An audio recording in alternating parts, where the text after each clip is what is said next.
Hi hello everyone, నేను మీ జాన్వీరామ్. ఈరోజు మరో కొత్త టాపిక్ తో మీ ముందుకు వచ్చాను. అసలు గ్రేట్ నికోబార్ ప్రాజెక్ట్ అంటే ఏంటి?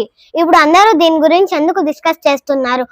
ముఖ్యంగా మన రాహుల్ గాంధీకి ఎందుకు మంటైతుంది తెలుసుకునే ప్రయత్నం చేద్దాం.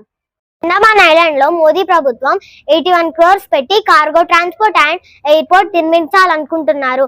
మరియు 480 MVA gas and solar power plant ని కట్టాలనుకుంటున్నారు. దానివల్ల మన మిలిటరీ పవర్ పెరుగుతుంది. గ్రీన్ఫీల్డ్ టౌన్షిప్ అంటే ఆ ప్రాంతంలో ప్రజలు ఉండటానికి 16,000 హెక్టార్లో ఒక మోడ్రన్ సిటీని నిర్మించాలనుకుంటున్నారు. దీంట్లో చాలా important international container transshipment terminal.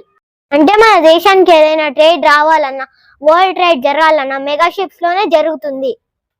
Mega ships కి సముద్రంలో చాలా స్పేస్ కావాలి. మన ఇండియాలో ఈ ముంబై, చెన్నై, వైజాగ్ పోర్ట్ లో అంత స్పేస్ లేదు.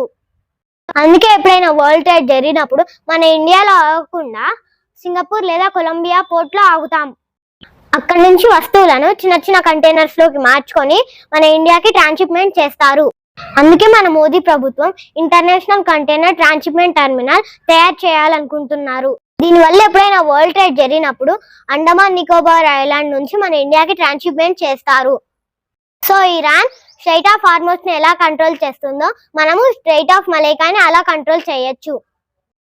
80% చైనా ట్రేడ్ దీని ద్వారానే జరుగుతుంది. అప్పుడు చైనా మన గుప్పెట్లో ఉండాల్సిందే. ఇప్పుడు అర్థమైందా మన కాంగ్రెస్ రాహుల్ గాంధీ కడుపుమంట?